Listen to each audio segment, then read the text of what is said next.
नमस्कार छात्रों, बीए तृतीय वर्ष तृतीय प्रश्न पत्र की इस कक्षा में आप सभी का स्वागत है।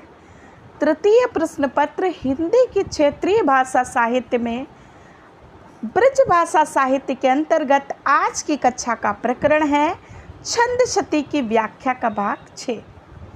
जैसा कि हम सभी जानते हैं कि इससे पूर्व के छंदों में जगदीश गुप्त द्वारा भारतेंदु तथा मतिराम, बिहारी सभी ब्रजभाषा के कवियों का नाम लिया गया था, जिनसे उन्हें प्रोत्साहन मिला था छंद शती की रचना ब्रजभाषा में करने के लिए। इसके पश्चात सूर और तुलसी की प्रशस्तियाँ प्रस्तुत की गईं।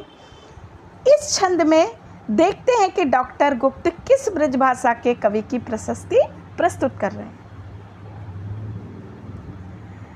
तो समझ ही गए होंगे आप कि इस छंद में डॉक्टर गुप्त ने प्रेम दीवानी मीरा की प्रशस्ति प्रस्तुत की है कि भक्तिकालीन कवयित्रियों में मीराबाई का स्थान सर्वप्रमुख माना जाता है तथा मीरा के मन में कृष्ण के प्रति माधुर्य भाव की भक्ति थी, जिसे हम कांता भक्ति भी कह सकते हैं। तो इस छंद में डॉक्टर गुप्त मीरा की प्रशस्ति प्रस्तुत कर रहे हैं। नाचते मीरा लिए मुरली कर, कि मीरा नाच रही है मुरली को हाथ में लेकर के। जांचती मोहन की अनुकंपा, अनुकंपा अर्थात कृपा, जांचना अर्थात परीक्षण करना। तो यहाँ पर मीराबाई प्रेम में मगन होकर के श्री कृष्ण की कृपा देखने के लिए, श्री कृष्ण के प्रेम की परीक्षा लेने के लिए अपने हाथ में मुरली लेकर के नाच रही हैं। कि यहाँ पर नाचती हुई मीरा का अलंकारिक वर्णन प्रस्तुत किया है डॉक्टर जगदीश गुप्त ने। वे कह रहे हैं कि कृष्ण के प्रेम में दीवानी मीरा हाथ में मुरली लिए हुए नाच रही हैं और वे कृष्ण के कृपा की प्रार्थना कर रही हैं। राग विलोक विराग हुलाजत गात लखे सकुचे चित चंपा, कि राग अर्थात प्रेम, विराग अर्थात वैराग्य, गात अर्थात शरीर, लखे देख कर, लाजत अर्थात लज्जित होकर, सकुचे अर्थात संकोच में, चित अर्थात हृदय और चंपा अर्थात चंपा का पुष्प। तो यहाँ पर कवि कह रहे हैं कि राग विलोक विराग हुलाचत, की मीरा का प्रेम देखकर वैराग्य भी लज्जित हो जाता है और गात लखे सकुचे चित्त चंपा, और उनके सुंदर शरीर को देख करके चंपा के पुष्प का हृदय भी संकुचित हो जाता है। कितनी सुंदरता के साथ वो श्री कृष्ण को अपने हृदय में बसा करके बिना कुछ सोचे, बिना किसी संकोच के नृत्य करती जा रही हैं। आनंद सो अरुझे बिरुझे लटे, कि जब वो मस्त होकर के नृत्य कर रही हैं और झुक करके नाच रही हैं तो आनन अर्थात मुख, सो अरुझे बिरुझे लटे, कि उनके मुख से उनके बालों की लटें उलझ जा रही हैं, कि बार बार उनके मुख पर उनके बालों की लटें झुक करके नाचने के कारण उलझती जा रही हैं।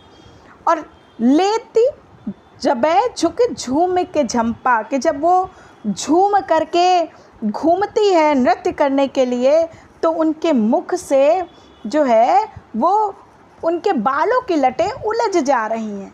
और टूट लरे पर हीरन को जनु शेष मयंक लरे झरे संपा, कि जब वो नाचने के लिए हिलती हैं तो उनके गले में पहने हुए हीरों के हार की लड़ियाँ टूट पड़ती हैं और टूट जाती हैं। तो ऐसा लगता है उनको देख करके कि मानो शेषनाग अर्थात काले बाल और मुख चंद्रमा और हीरे की लड़े भी चंद्रमा के समान आभा प्रस्तुत कर रही हैं। तो ऐसा लग रहा है कि मानो शेषनाग और चंद्रमा आपस में लड़ रहे हो और जिनके कारण बिजलियां टूट टूट के गिर रही हैं।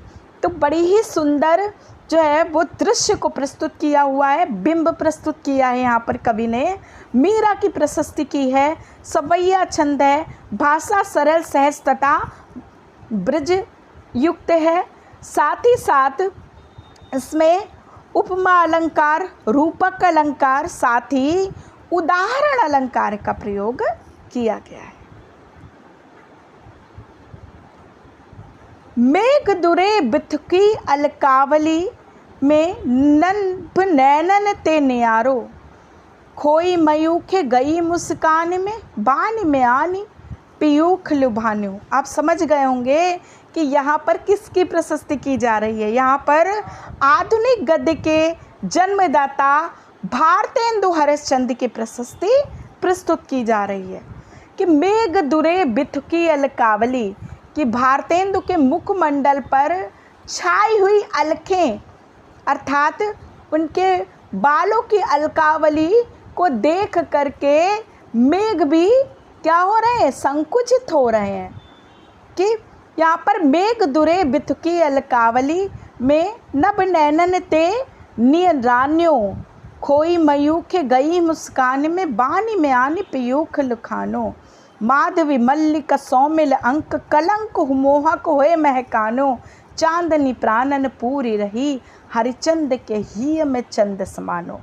कि यहाँ पर उनकी बिखरी हुई अलकों की शोभा देख करके ऐसा लगता है कि बादल छिप गए हैं और आकाश की चांद की निर्मलता ही उनकी आंखों में दिखाई देने लगी। नभ नैनन ते नियरानो, कैसा लगता है कि उनके नेत्रों में नभ की, आकाश की जो है निर्मलता ही दिखाई देने लगी है।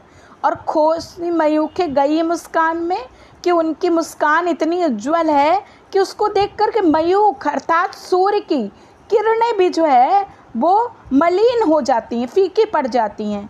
और बानी में आनी पीयूख लुभान्यो, और उनकी बाणी में ऐसा लगता है कि मानो अमृत की छटा भरी हुई है, कि बाणी में इतनी मधुरता है कि ऐसा लगता है कि मानो अमृत ही समाहित हो गया है। और माधवी मल्लिका सौमिल अंक, कि ऐसा लग रहा है कि जब माधवी मल्लिका सौमिल अंक, कि जब माधवी की लता चंद्रमा की किरणों में मानो चांदनी को अपने अंक में भरती हैं, तो चंद्रमा का कलंक भी मोहक बन कर के सामने आने लगता है। कि ऐसा लगता है कि जैसे कि जब चांद की सुंदर किरणें पड़ती हैं तो ऐसा लगता है कि मानो माधवी की लता चमेली से आलिंगन कर रही हो, और उस समय चंद्रमा का कलंक भी मोहक बन कर के सामने आने लगता है, महकने लगता है। तो चांदनी प्राणन पूरी रही।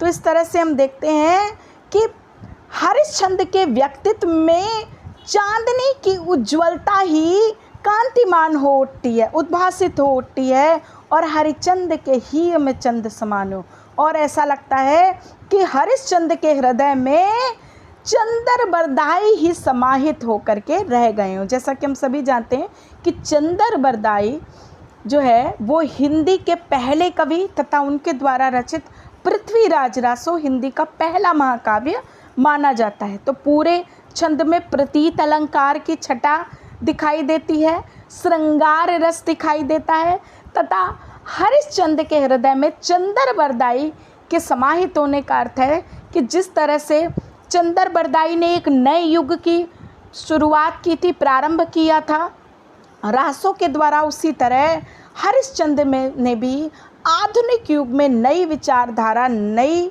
पद्धति का प्रादुर्भाव किया था।